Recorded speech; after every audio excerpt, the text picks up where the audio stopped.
ఒక ఆడపిల్లని జాగ్రత్తగా చూసుకోలేకపోయావు. నువ్వే మగాడివిరా. మగాడంటే కడుపుతో ఉన్న పెళ్ళాన్ని పుట్టింట్లో దిగబెట్టేవాడే కానీ మీలా నట్టింట్లోంచి గెట్టేసేవాడు కాదు. ఆపండి నాన్న, ఆపండి మావయ్య. ఇందుకే నేను వెళ్ళిపోయింది. ఇంకోసారి మీరు గొడవ పడితే నేను పారిపోను, చచ్చిపోతాను. అది కదమ్మా.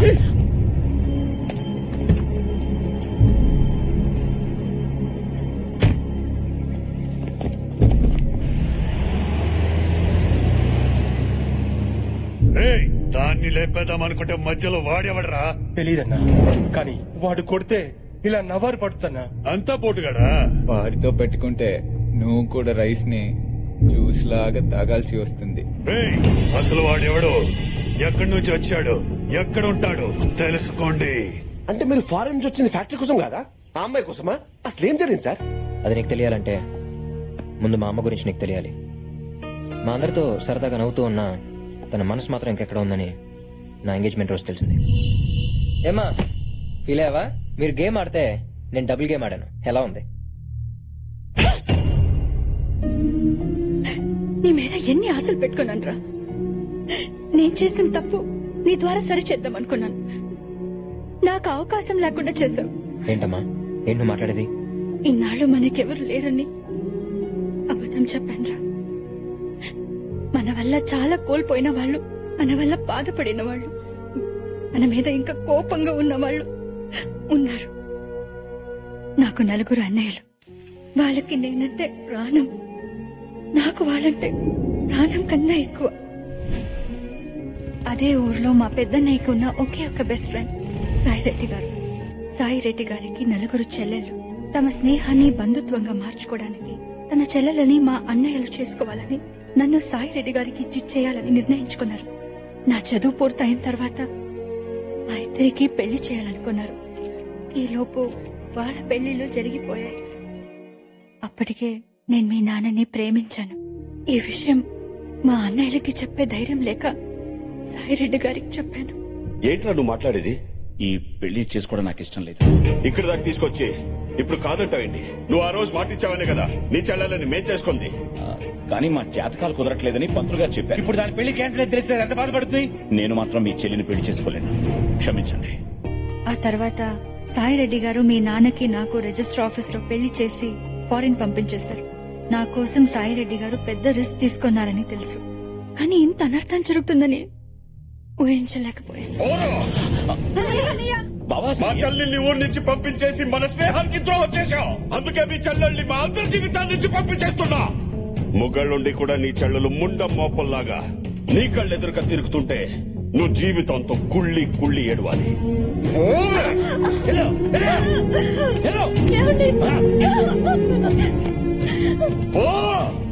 అప్పటికే మా వదిన ప్రెగ్నెంట్. పుట్టింట్లోనే ప్రసవించి అక్కడే ఉండిపోయింది. తనకి కూతురు పుట్టిందని తెలిసి తన కూతుర్ని తను తెచ్చుకోవాలని మా అన్నయ్య కోర్టుకు వెళ్లాడు. అమ్మాయి మేజర్ అయ్యేంత వరకు తల్లి సంరక్షణలోనే ఉండాలని, ఆ తర్వాత పెళ్లి చేసే బాధ్యత తండ్రికి అప్పగిస్తూ కోర్టు తీర్పు చెప్పింది.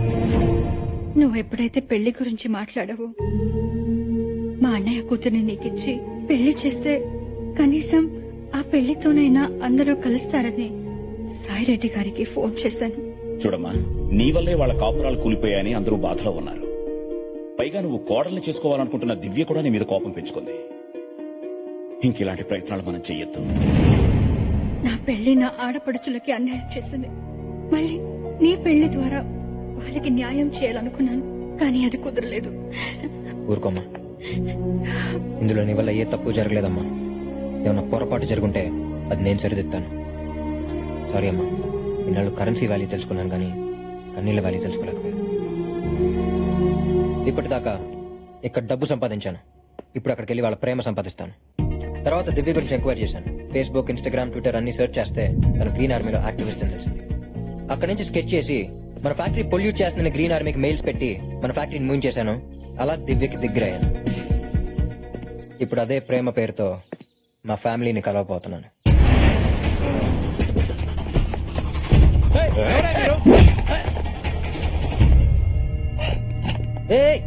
ఎవరు మీరంతా? మా అన్న భూపతి, రఘుపతి, చలపతి, ఉమాపతి. మీ తిరుపతి కాదు, బొబ్బిలి. నా కూతుర్ని ప్రేమించడానికి ఎంత ధైర్యం నీకు? ప్రేమించడానికి కావాల్సినదే కదా. కాదంటే కన్విన్స్ చేస్తాను. చంపేస్తానంటే రెడీ అంటాను. తనని ఎవరైనా చంపేస్తానంటే నేను చంపేస్తాను. ఒప్పుకుంటే మీ కళ్ళుండి అవుతాను. అలడా మీరు ఇప్పుడు ఒప్పుకున్నట్ట? నిన్ను చూసిన రోజే ఫిక్స్ అయ్యాను. మీ ఇంట్లో వాళ్ళకి కబర్ పెట్టు. కానీ మీ కూతురికి నేనంటే రాంగ్ ఇంప్రెషన్ ఉంది మామయ్య. ఒక్క 4 days తనతో కలిసి ఉండే ఛాన్స్ ఇవ్వండి, కన్విన్స్ చేసేస్తాను. హలో నాన్న. అమ్మా, నీకు మంచి సంబంధం చూశాను. ఆ అబ్బాయి నీకోసం ప్రాణం ఇస్తాడు. ప్రాణం తీసేవాడు ఇచ్చేవాడు కాకుండా వేరేవాడు దొరకడా మీకు? అది కాదమ్మా, అబ్బాయి చాలా మంచోడు. 4 రోజులు ఆ ఇంట్లో నీతో ఉంటే నీకే అర్థం అవుతుంది. కరెక్ట్ గానే చెప్పు. సరే నాన్న. ఓకే. ఫోన్ లో ఎవరమ్మా? నాన్న ఏదో పెళ్లి సంబంధం చూసారట, రేపు అతను వస్తున్నాడు. ఏమీ అక్కర్లేదు, నేనే నీకు మంచి సంబంధం చూస్తాను. మావయ్య, ఒకసారి నాన్నకి ఇష్టం లేని పెళ్లి జరగడం వల్లే ఇన్ని గొడవలు జరుగుతున్నాయి. మళ్ళీ ఆ తప్పు నేను చేయను. అది చిన్నపిల్లరా, మంచి చెడు తెలీదు. ఎప్పట్లాగే వచ్చేవాడిని ఊరి పులిమేరలోంచి తరిమేయండి. ఎదురు తిరిగితే పాతేయండి.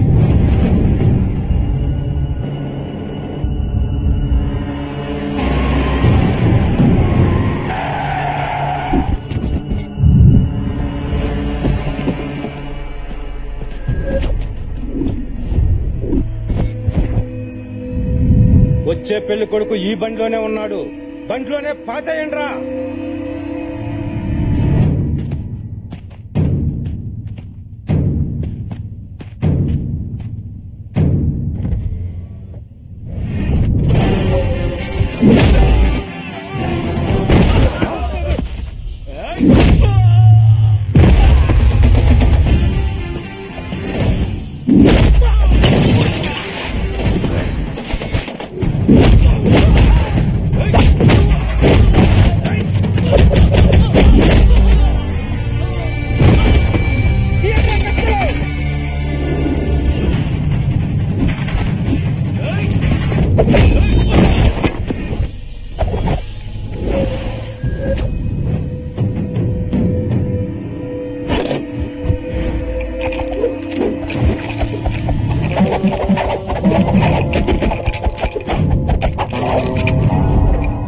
బొట్లోంచి 2 కర్ర ముక్కలు తీసి ఇట్టా ఇట్టా ఇట్టా సంకలో తెగ తిప్పుకుంటున్నాం.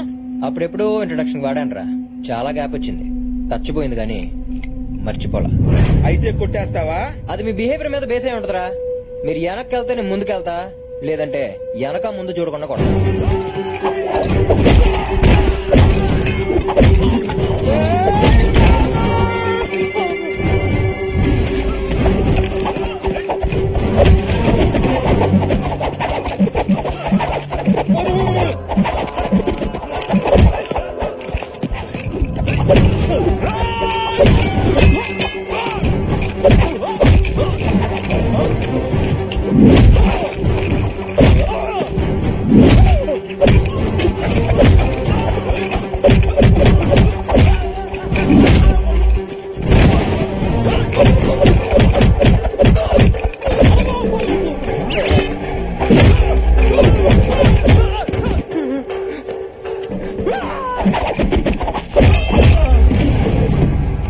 రేయ్, అందరూ చొక్కాలు ఇప్పేసి కూర్చోండ్రా. సో ఫైనల్ గా మీ అందరికి ఏమర్థమైందిరా? రూట్ తెలియకుండా డ్రైవింగ్, ఎదుటోడి స్టామినా తెలియకుండా ఫైటింగ్ చేయకూడదని అర్థమైందన్నయ్య. మీ ఫేస్లు చూస్తుంటే ప్రొఫెషనల్స్ లా లేరురా. ఏం పని చేస్తారా? సాయిరెడ్డి చెప్పిన పనులన్నీ. ఎంత ఇస్తాడేంటి? 2 పూట్ల భోజనం పెట్టా ఎయ్యిస్తాడన్నా రోజుకా? నెలకి. నాకు ఓ విషయం అర్థమైందిరా. మీలో ఎవ్వరూ కావాలని రౌడీలు అవ్వలేదు. మీ దరిద్రమే మిమ్మల్ని రౌడీలు చేసింది. అవునన్నా. మీ అందరికి బ్యాంక్ అకౌంట్లు తీసి ఒక్కొక్కడికి 10 లక్షలు వేస్తాను. మీ పిల్లలందరినీ బాగా చదివించి ప్రయోజకులు చేయండి. నువ్వు అల్లునివి కాదన్నా, మా కోసం వచ్చిన దేవుడు నువ్వు.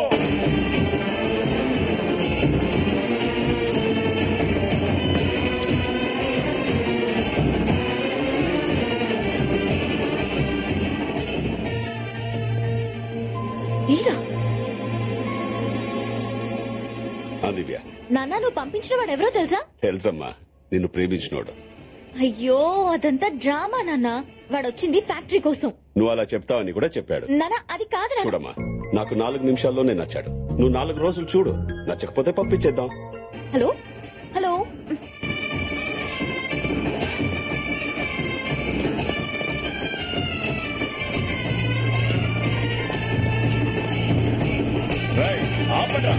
ఊరవతల వేసేయమంటే ఊరేగింపుగా వచ్చారేంట్రా? ఇదిగో అన్నయ్య, బాబుని మేము అల్లుడిగా ఫిక్స్ అయిపోయాం, నువ్వు కూడా ఫిక్స్ అయిపో అన్నయ్య. ఏంట్రా ఫిక్స్ అయ్యేది? చేస్తావా? కూల్ కూల్ బాబాయ్. రౌడీస్, బాబాయ్తో కొంచెం పర్సనల్ గా మాట్లాడాలి. మీరు ఈ లోపు లగేజ్ లోపల పెట్టండి. రేయ్, పదండ్రా. చూడు బాబాయ్, ఆ భూపతి రాజు పంపితేనే ఇక్కడికి రాలేదు. దివ్యను ఇష్టపడ్డాను కాబట్టి వచ్చాను. సో మీరు ఈవెంట్ స్టోరీలోకి నా లవ్ స్టోరీని లాక్కండి ప్లీజ్. కోఆపరేట్ చేయండి. ఏంట్రా కోఆపరేట్ చేసేది? ముందైతే నాకు నచ్చాలి కదా. 4 రోజుల్లో ఎలాగో వెళ్ళిపోతాడు, ఉండనివ్వండి.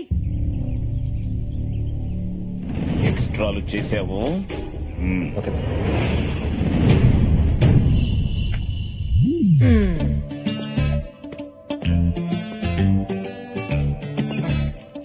ఏంటి అత్తయ్యలు నచ్చానా?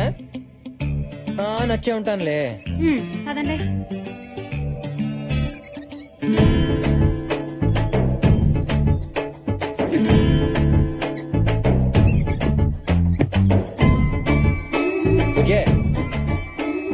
నువ్వు అక్కడ లవ్ కట్ చేసుకుని వస్తే నేను ఇక్కడ మ్యారేజ్ సెట్ చేసుకుని వచ్చా. ఎలా ఉంది ట్విస్ట్?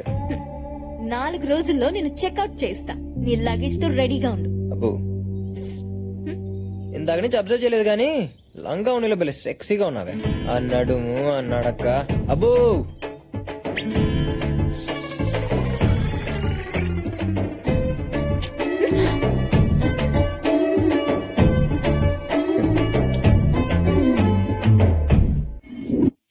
ఇవి కూడా తోమేసాయి. అమ్మగారు, ఈ రోజు కొంచెం త్వరగా ఇంటికి వెళ్ళాలమ్మా. దేనికే? ఈ రోజు కార్తీక సవారం కదమ్మా, గుడికెళ్లి దీపం వెలిగించి మా ఆయన్ని చూడాలి. నీ పని బాగుందిగా. పండగ వస్తే సంతోషంగా మొగుడుతూ ఉంటావు. మాకే ఏ అదృష్టం లేదు. 25 ఏళ్ల నుంచి ఏ పండగ లేకుండా ఇదో పుట్టింట్లోనే పడున్నాం. ఏ ముహూర్తాన మహాతల్లి పెళ్లి చేసుకెళ్లిపోయిందో గాని అప్పటి నుంచి మన తల్లాతలు ఇదిగో ఇలా ఏడ్చాయి. ఆవిడకే పెళ్లి చేసుకుని బానే ఉంది. ఎవరితోనో లేచిపోయి మనందరికీ మనశ్శాంతి లేకుండా చేసింది. ఏంటో మీటింగ్ పెట్టారు? ఓ, నా పెళ్లి గురించి ప్లాన్ చేస్తున్నారా? కాదు, నిన్నెలా బయటికి పంపాలని ఆలోచిస్తున్నాం. అబ్బచ్చా, నేను అంతా విన్నానులే గాని అయినా మీరు అత్తలు కాదు, అప్సరసలు. ఇంత అందగత్తులు వదిలేసుకున్నందుకు మీరు కాదత్తా, వాళ్ళు అడవాలి. అందవుడిని ఏం ప్రయోజనలే బాబు. ఓ పాపిస్తు దాని వల్ల మా జీవితాలు ఇలా తయారయ్యాయి. ఇప్పుడేంటి మా వెళ్తే గుడికి వెళ్ళకపోతున్నారని బాధపడుతున్నారు అంతే కదా? పిచ్చత్తలు, పండగ పూట 10 నిమిషాలు గుళ్ళో చుట్టం ఎందుకు? మిమ్మల్ని పర్మనెంట్ గా మీ మొగుళ్ళతో కలిపేస్తా.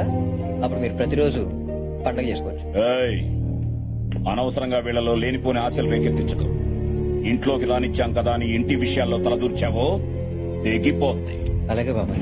అబ్బాయి, అయినా మీరు తలంచుకుని తాళి కట్టించుకుందే వాళ్ళని తలుచుకుని బతకటం కాదత్తా, వాళ్ళతో కలిసి బతకటానికి. నేను కలుపుతా. ఏయ్, ఇది నీ వల్ల కాదు. నా వల్ల కాకపోతే ఇక్కడి నుంచి వెళ్ళిపోతాను. నిజంగా వెళ్ళిపోతావా? ఈ మాట మీద నిలబడాలి. ఈ కార్తిక్ గడు భూమి మీద కన్నా మాట మీద ఎక్కువ నిలబడతాడు.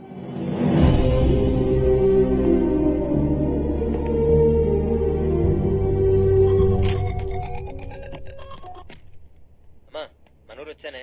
అత్తలందరినీ చూశాను. నువ్వు చెప్పినట్టు అందరూ చాలా మంచోళ్లే. అమ్మ కాదురా, నాన్నని. నాన్న, అదే ఫ్యాక్టరీ. అమ్మ నాకంతా చెప్పింది. నువ్వు అనుకున్నట్టు జరగడం అంత ఈజీ కాదు. నాన్న, నాకు కొన్ని లెక్కలున్నాయి, వాళ్ళు కొన్ని బొక్కలున్నాయి. రెండింటినీ క్యాల్కులేట్ చేసి కలిపేస్తానుగా. రే, మేము ఇక్కడికి వచ్చిన కొత్తలో ప్రతి రోజు ఫోన్ చేసి నానా బుద్ధులు తిట్టేవాళ్ళు. నన్ను వాళ్ళు మామూలు టార్చర్ పెట్టలేదు. అవునా? అమ్మాళ్ళ గురించి అంత పాజిటివ్ గానే చెప్పిందే. ఇంత నెగిటివ్ యాంగిల్ ఉందా? అయినా నాన్న, నువ్వు ఎప్పుడు చెప్తూ ఉంటావుగా ఎదుటి వాళ్ళు ఇచ్చింది తిరిగి ఇచ్చేయమని. ఇచ్చేయి. వాళ్ళు పెట్టిన టార్చర్ వాళ్ళకి తిరిగి ఇచ్చేయి. హలో, ఎరా బామ్మర్దే, బ్రేక్ఫాస్ట్ అయిందా? నువ్వా? నీకెంత ధైర్యం నాకు ఫోన్ చేయడానికి? ఫోన్ చేయడానికి కావాల్సిన ధైర్యం కాదురా, ఫోన్. బఫలో బఫలోనా? వాడు ఫోన్ చేశాడనయా? ఎవడో ఆ ఫోన్ చేసిన లైన్ లో ఉన్నాడు. చెప్పు, ఎవడో? మన చెల్లెలు లేపుకెళ్ళి పెళ్లి చేసుకున్నాడే వాడు. వాడెందుకురా ఫోన్ చేశాడు? పేరుకి నాయాల మా నుంచి తప్పించుకోవడానికి అడ్రస్లు మార్చేశావు. అవునరా, అన్ని మార్చేశా. నీ ఫేట్ కూడా మార్చబోతున్నా. నువ్వేంట్రా నా ఫేట్ ని మార్చేది? కూతురు పెళ్లి చేయబోతున్నావుట, జరగదా? లేపుకుపోతాడు. ఎవడ్రా నా కూతుర్ని లేపుకుపోయేది? నా కొడుకు దింపేశా. ఈ పాటికి ల్యాండ్ అయ్యే ఉంటాడు. తాళి కట్టే 1 నిమిషం ముందన్నా వచ్చి నీ కూతుర్ని లేపుకుపోతాడు. వెంటనే పెళ్లి పనులు ఆపేయి. ఈ అడ్వాన్స్ అయ్యి ఒక్క కాదని కంటిన్యూ అయ్యావనుకో, ఆడు నీతో ఆడేది 2020 మ్యాచే. నువ్వు అప్పుడు మిస్ అయ్యావు, కానీ నీ కొడుకు ఇక్కడికి వస్తే వాడిని ముక్కలు ముక్కలుగా నరికి నీకు పార్సల్ చేస్తా. బీగేలే రే, ఆ సరస్వతి కొడుకు దిగాడట. ఊళ్ళో ఎవరైనా కొత్త వాళ్ళు కనిపిస్తే కాళ్ళు చేతులు కట్టి తీసుకురాట్రా. అలాగే ఏంటి మామయ్య అందరూ అంత టెన్షన్ పడుతున్నారు? ఎవరు ఫోన్ లో? ఏవో పాత గొడవలు. కరెక్ట్ టైంకి వచ్చావురా, భోజనం చేద్దాం.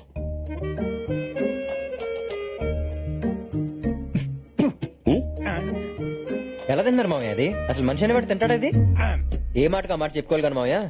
ఆ ఇంట్లో ఆ ఫుడ్, ఆ టేస్ట్ బాబా బాబా ఎంతైనా ఆడాలి చేయదగిలితేనే కదా మామయ్య వంటలు రుచిగా ఉండేది. అవునవును. నిన్న సొరకాయ తప్పలం తాలింపు పెడతంటే ఆ స్మెల్ ఉంది. మా ఆవిడ మీనాక్షి అందులో స్పెషలిస్ట్. దాల్చిన చెక్కేసి ఉండాలి చేసిందా? అందుకని అంత బాగుంది. మొన్న నాటుకోడి పులుసు ఎవరు చేశారో తెలియదు గానీ రుక్మణి మా ఆవిడే నాటుకోడి పులుసుకి ఫేమస్. అందులో ములక్కాడేసిందా? వేసే ఉంటదిలే. అసలు ఇదంతా కాదు మామయ్య, పెద్ద తై పట్టించిన పచ్చడి ఉంది. రోట్లో పచ్చడి నూరుతూ ఉంటే నోట్లో నీళ్లు ఊరిపోతుంటే నమ్మండి. వాళ్ళందరినీ అక్కడికి పంపించి మీరు ఇక్కడ చాలా కష్టపడుతున్నారు కానీ ఆ సారెడ్డి మాత్రం చాలా సుఖపడుతున్నాడు మామయ్య. దేనికన్నా రాసి పెట్టి ఉండాలి. అయ్యా సాంబార్ తిను. ఆయన చూడండి, ఆ సాంబార్ లో మంచినీళ్లు కలుపుతున్నాడు, వాడు చెమటలే పడుతున్నాయో దేవుడికే తెలియాలి. నాది అయిపోయింది, మీరు కానివ్వండి. కానీ ఒక్కటి మాత్రం నిజం మామయ్య, ఇంట్లో అన్నీ ఉన్నాయి, ఒక్క ఆనందం తప్ప. అది మాత్రం ఆ ఇంట్లోనే ఉంది. ఏం మాట్లాడుతున్నావు అల్లుడు? వాడిని పొగట్టారుగా నిన్ను అక్కడ పంపించింది. ఇంతకి దివ్య ఏమంటుంది? అమ్మాయి అయితే ఆల్మోస్ట్ ఓకే మామయ్య. మీ ఇంట్లో వాళ్ళకి పెళ్లి విషయం చెప్పావా? చెప్పా, వాళ్ళు బయలుదేరి వస్తున్నారు. మరి ఇంకేంటి ప్రాబ్లం? అసలు ప్రాబ్లం ఏది కదా మామయ్య, మా పేరెంట్స్ సంగతి మీకు తెలియదు. మా అమ్మకి పట్టింపులు ఎక్కువ, మా నాన్న కోపం ఎక్కువ. ఇల్లు చూస్తున్నావు లేడీస్ లాగా బోసుగా ఉంది, వాళ్ళు వచ్చి చూస్తే ఏమంటారో నాకు టెన్షన్ గా ఉంది.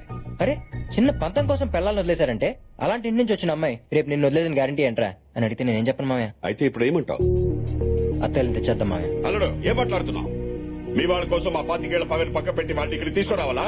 అదే మీ వాళ్ళ ప్రాబ్లం అయితే ఈ పెళ్లి జరగదు. మొత్తం రివర్స్ అయ్యేలా ఉంది.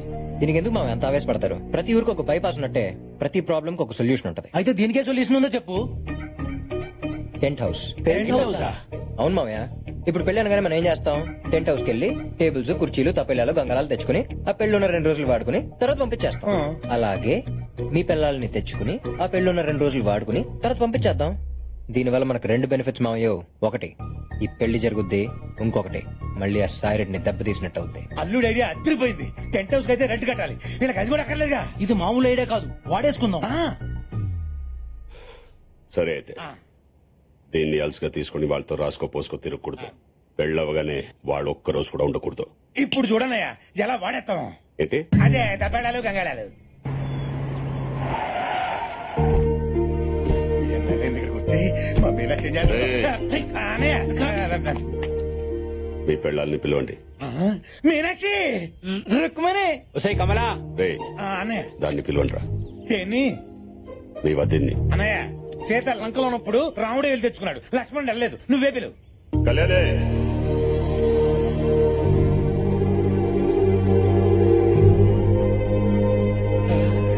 వచ్చింది మీనాక్షి. రుక్మణి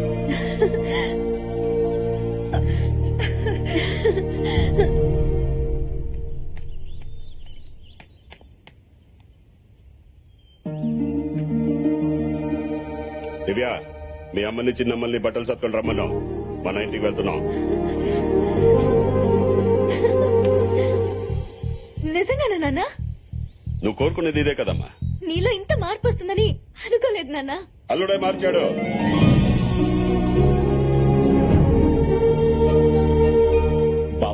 ఆగో, వీళ్ళందరూ మాతో కలిసి ఉండాలంటే నీ కన్ను చూపు కూడా మా ఇంటిని తాక్కూడదు. రే, నీ మీదున్న పగాన్ తీసిగా మర్చిపోను. 7 కొండల వాడికి వడ్డీ ఎలా పెరుగుతుందో నీ మీద నాకు పగ కూడా అలాగే పెరుగుతుంది.